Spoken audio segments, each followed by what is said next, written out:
ពុកម៉ែបងប្អូនជាទីគោរពយើងជាទីមេត្រីតើអាចទេតម្លៃមាសអាចនឹងធ្លាក់ចុះមកក្រោមតម្លៃ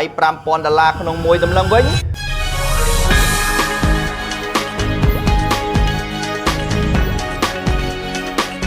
សូមជម្រាបសួរពុកម៉ែបងប្អូនជាទីគោរពថ្ងៃនេះខ្ញុំសូមទាញចំណាប់អារម្មណ៍បងប្អូនមកតាមដាននៅស្ថានភាពតម្លៃមាសជាមួយនឹងការគម្រាមបើកការវាយប្រហារទ្រង់ទ្រាយធំលើប្រទេសអ៊ីរ៉ង់សារជាថ្មីនេះ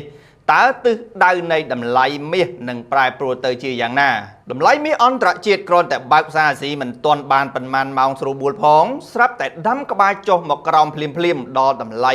$4480ក្នុងមួយអោនឬ$5398ក្នុងមួយតម្លឹង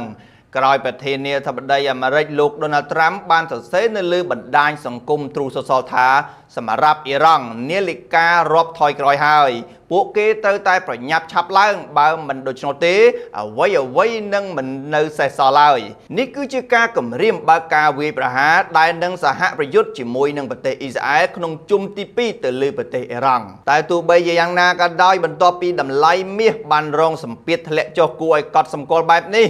មាសបានកែសម្រួលតម្លៃរឿបឡើងមកវិញខ្លះហើយគឺកំពុងជួញដូរនៅក្រោមតម្លៃ$4550ក្នុងមួយអោនឬប្រមាណក្រោមតម្លៃ$5482ក្នុងមួយតម្លឹងពុកម៉ែបងប្អូនជាទីគោរពយើងជាទីមេត្រីតើអាចទេតម្លៃមាសអាចនឹងធ្លាក់ចុះមកក្រោមតម្លៃ$5000ក្នុងមួយតម្លឹងវិញខ្ញុំនឹងលើកតល័យក2មកជម្រាបជូនជាមួយនឹងការវិភាគនៃទិសដៅតម្លៃមាស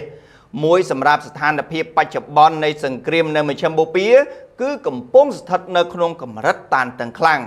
ដែលសហរដ្ឋអាមេរិកនិងប្រទេសអ៊ីស្រាអែលកំពុងរៀបចំផែនការសង្គ្រាមជុំទី2លើអ៊ីរ៉ង់ហើយបើយោងតាម NCIS ដែលបានដកស្រង់ពីមន្ត្រីសហរដ្ឋអាមេរិក2រូបនៅថ្ងៃអង្គារស្អែកនេះប្រធានាធិបតី Donald Trump នឹងប្រឹក្សាជាមួយនឹងទីប្រឹក្សានិងមេទ័ពរបស់គាត់ក្នុងបន្ទប់សង្គ្រាមដែលគេហៅថា Situation Room នោះបើទោះបីជាជំនួបរវាងប្រធានាធិបតី Trump និងប្រធានាធិបតី Xi Jinping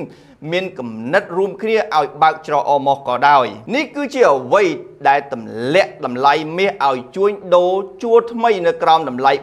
$4500ក្នុងមួយអោនឬ$5422ក្នុងមួយតម្លឹងវិញប្រសិនបើការវាយប្រហារគ្នាទ្រង់ទ្រាយធំជុំទី2ពិតជាកើតឡើងមែននោះតល័យកទី2គឺជាសិល្បៈសង្គ្រាម Art of War ក្នុងកិច្ចចរចាអ្វីដែលអាមេរិកចង់បាននោះគឺមិនឲ្យអ៊ីរ៉ង់បន្តផលិតសារធាតុអ៊ុយរ៉ានីញ៉ូមដែលអាចឈានទៅដល់ការផលិតអាវុធនុយក្លេអ៊ែរនោះប៉ុន្តែអ៊ីរ៉ង់បដិសេធ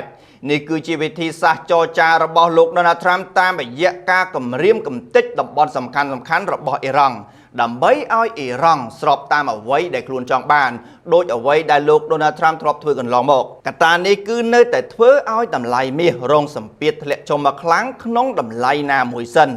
ទើបមានកិច្ចចរចាវិជ្ជមានឡើងវិញនោះតម្លៃមាសនឹងស្ទុះមកលើខ្លាំងត្រឡប់មកវិញដូចគ្នាបាទជាការវិភាគតាមបែបបច្ចេកទេសក្នុងលក្ខខណ្ឌដែលសហរដ្ឋអាមេរិកពិតជាបើកការវាយប្រហារជុំទី2ទ្រង់ទ្រាយធំទៅលើប្រទេសអ៊ីរ៉ង់មែនតម្លៃមាសអាចនឹងប្រឈមឆ្ពោះទៅក្រោមមករកតម្លៃ